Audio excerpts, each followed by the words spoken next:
Hello, good morning. Shiny with me ব্লগের সবাইকে welcome. কেমন আছো সবাই? আশা করি সবাই অনেক ভালো আছো। আমি মোটামুটি ভালোই আছি।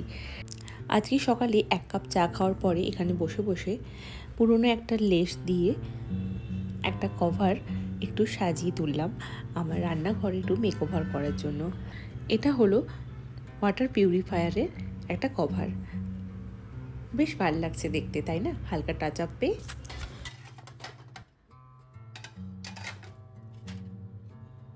ফিরলাম কিচেনে। ব্রেকফাস্ট খাওয়া আমার হয়ে গিয়েছে। সকালে আমার একবার রান্না হয়ে গিয়েছিল, তো আজকে এখনও একটু কিছু রান্না বাকি রয়েছে। তাই রান্না করার আগে ধুয়ে রাখা সব বাসনগুলো জায়গায় জায়গায় গুছিয়ে নিলাম।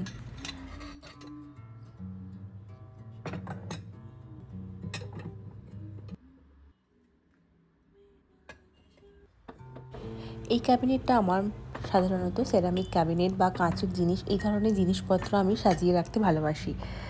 আর এই কাপগুলো সচরাচর গেস্ট এলেই ব্যবহার হয় বা কখনো কখনো নিজেকে স্পেশাল ফিল করানোর জন্য ইউজ করে থাকি। তো ওই জায়গাটা আজকে সকালবেলা আরও একবার পরিষ্কার করে নিয়েছিলাম।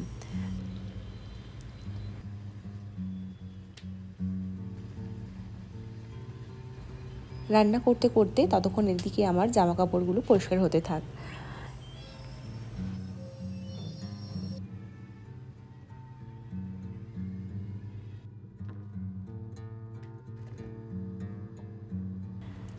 আজ আমি রান্না করতে চলেছি পটল। আজকে অবশ্য নিরামিষ, আজ বৃহস্পতিবার।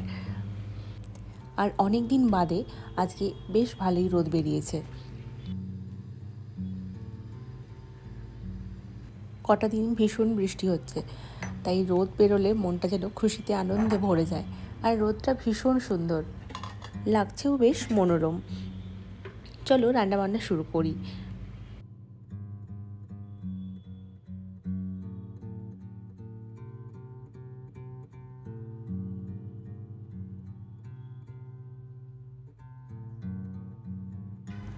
পটলগুলো এভাবে পরিষ্কার করে কেটে নিতে হবে।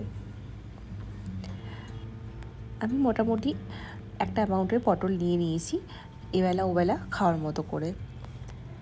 কিছু কিছু রেসিপি সকালে বিকেলে খেলে বেশ ভালোই লাগে, তাই একটু বেশি করেই বানিয়ে নিলাম।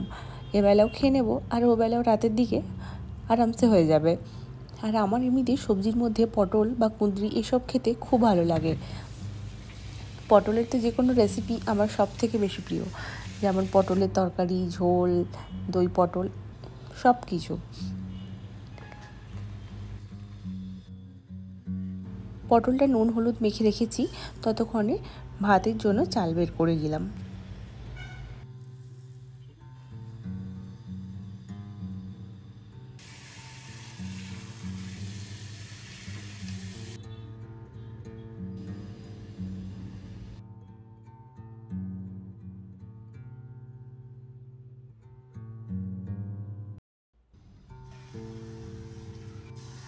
চাল ধোয়ার প্রথমে জলটাই আমি গাছের মধ্যে দিয়ে থাকি, তারপরে আরও একবার ভালো করে ধুয়ে নিই।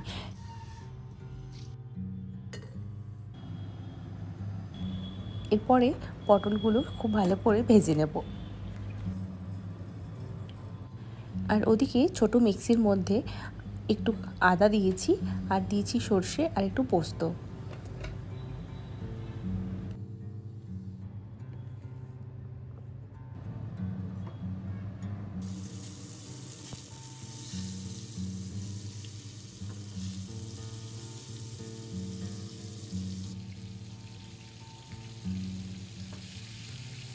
সামান্য একটু নুন দিয়ে আর একটা কাঁচা লঙ্কা দিয়ে ভালো করে মিক্সিতে বেটে নেব।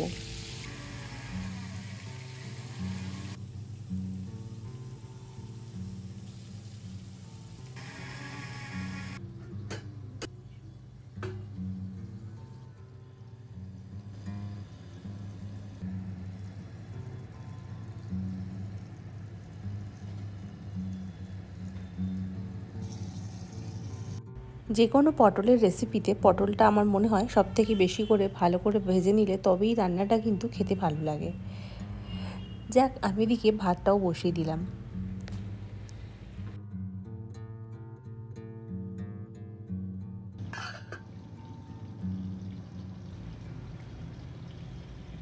সর্ষে আর পোস্ত বাটার মধ্যে অল্প একটু সামান্য সর্ষের তেল দিয়ে রাখলাম।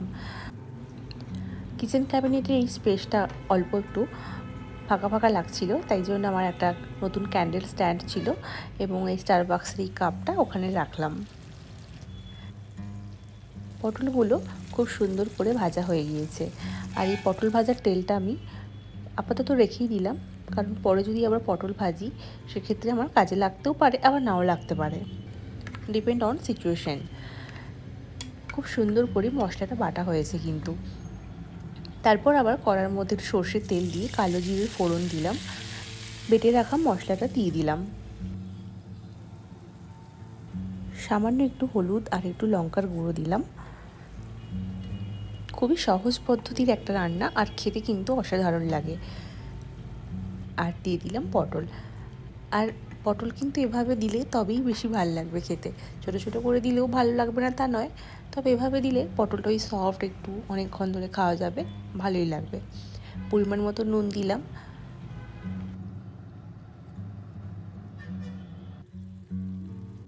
ফাইনালি পটল রান্নাটা কমপ্লিট হয়ে গিয়েছে।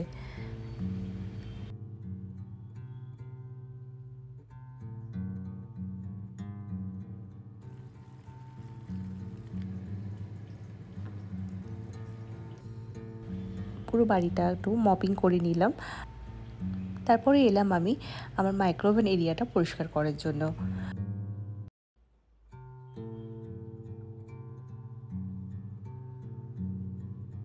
অনেকগুলো দিন এভাবে অর্গানাইজ করে রাখার সময়ই পাচ্ছিলাম না, তো ফাইনালি অর্গানাইজ করার সময় পেলাম আজকে। তবে হ্যাঁ, মাইক্রোওভেনটা খুব একটা আমি ইউজ করিও না, রান্নাবান্না খুব কমই হয় আর কি, এর মধ্যে খুব রেয়ার ইউজ হয়।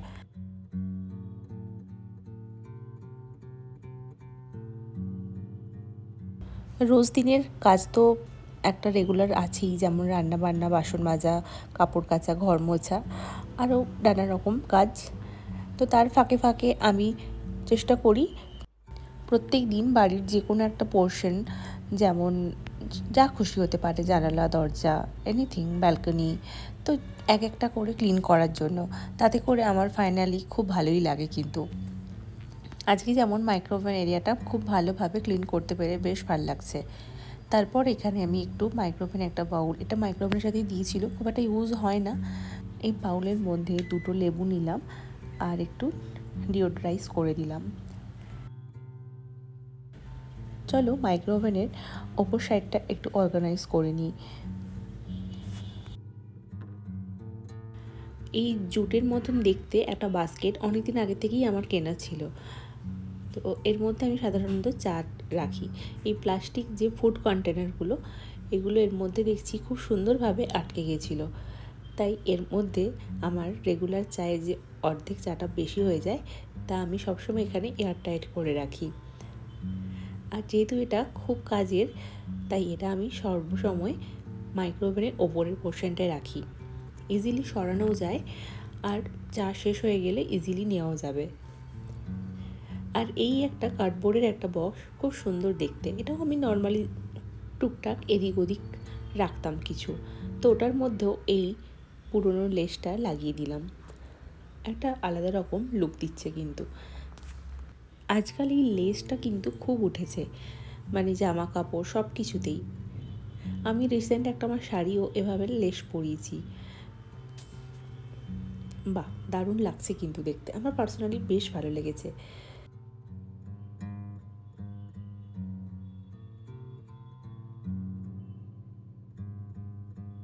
চলো একটু লুক ক্রিয়েট করা যাক।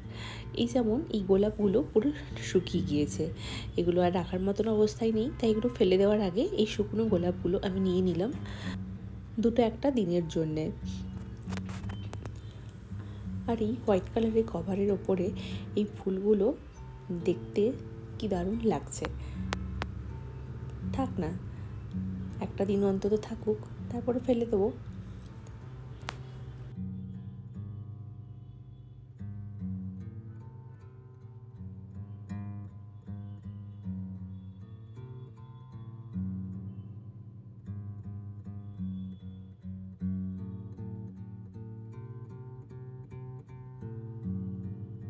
আজকের ওয়েদারটা কিন্তু ভীষণ সুন্দর, তাই না? অনেক দিন পর সেই নীল আকাশ আর ওই ঝলমলে রোদ্দুর। যখনই আমি কোনো ওকেশনে আমার পছন্দের শাড়ি বা একটু ভালো শাড়ি পরে যাই, সেগুলো এসে রোদে একটুখানি রেখে দিই, রোদে বা হাওয়ায়। তো এবারে তো এত বৃষ্টি হচ্ছিল, শাড়িটা নর্মালি ফোল্ড করে রাখাই ছিল, আলমারিতে রাখা হচ্ছিল না। তাই আজকে রোদ্দুর দেখে রেখে দিলাম। তারপর এটা ফোল্ড করে আলমারিতে তুলে দেবো এখন। আর একটা হ্যাঙ্গারে আমি সাধারণত 2টো করে শাড়ি রাখি, তাই এই 2টো শাড়ি সবসময় একসাথেই থাকে। কারণ এই 2টো শাড়ি আমি একসাথেই কিনেছিলাম আমার বোনের বিয়ের সময়।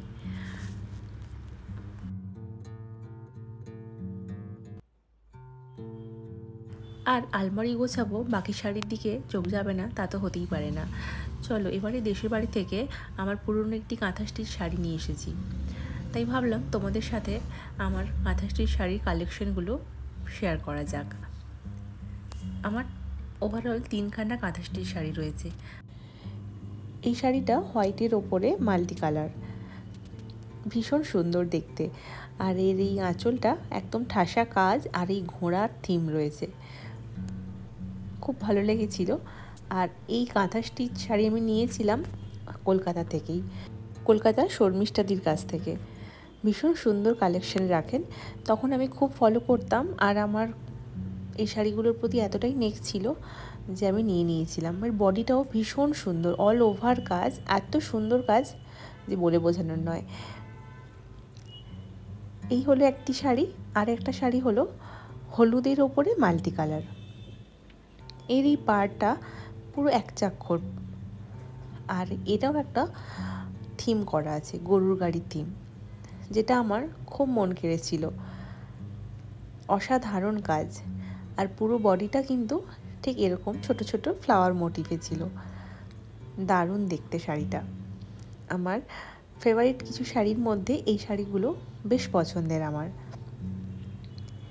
আর এই শাড়িটা হলো নকশি কাঁথা। এটা ওই একটা টিল কালারের ওপরে শুধুমাত্র হোয়াইট কালারের। এর আঁচলের কাজটা অসাধারণ। কারণ আমি অন্যান্য শাড়ি নিয়ে যাই বলি না কেন, কাঁথা স্টিচ শাড়ি যেমনই হোক তেমনই সুন্দর হয়। আর এসব শাড়ি নিয়ে কোনো কথাই হবে না, প্রত্যেকের জন্য যাকে পরবে তাকেই মানাবে। আর প্রত্যেকটা কালার কম্বিনেশন, ডিজাইন এত সুন্দর শর্মিষ্ঠাদির কাছে ছিল বা এখনও রয়েছে, তা তো বলারই না। আর অল ওভার বডির ম্যাক্সিমাম অংশটা এভাবে কাজ করা, আর এই কোমরের পোর্শনটাও ঠিক এই ধরনের। ভীষণ সুন্দর সুন্দর শাড়ি শর্মিষ্ঠাদির থেকে নিয়েছিলাম আমি পুজো উপলক্ষে 3বার। আরও একটি ছিল লাল রঙের, সেটা ছিল পদ্ম কাঁথা। সেই শাড়িটা ওর পছন্দ হয়, আমার থেকেও কিনে নিয়েছিল। যাই হোক, আলমারিতে শাড়িটা রাখতে রাখতে তোমাদের সাথে এই শাড়িগুলো শেয়ার করে দিলাম। কেমন লাগলো আমাকে জানিও। আর আমার ছেলেকেও নিয়ে চলে এসেছি। তারপরে এখন আমি সরাসরি লাঞ্চে বসবো। একটুখানি সর্ষে পোস্ত রেখে দিলাম। চলো তাহলে খাওয়া দাওয়া কমপ্লিট করে নিই। সকালবেলা রান্না করেছিলাম পালং শাক, একটা তরকারি, আর এদিকে হলো পটল পোস্ত বা সর্ষে পটল যাই বলা যেতে পারে। আর সকালবেলা মটরশুঁটি, ছোলা এসব দিয়ে একটা তরকারিও ছিল। কেমন লাগলো আজকের ভিডিওটা প্লিজ জানিও। ভালো লাগলে লাইক করো, শেয়ার করো আর কমেন্ট করো। সবাই অনেক সুস্থ থেকো, ভালো থেকো। দেখা হচ্ছে আবার নতুন ভিডিও নিয়ে। Bye bye.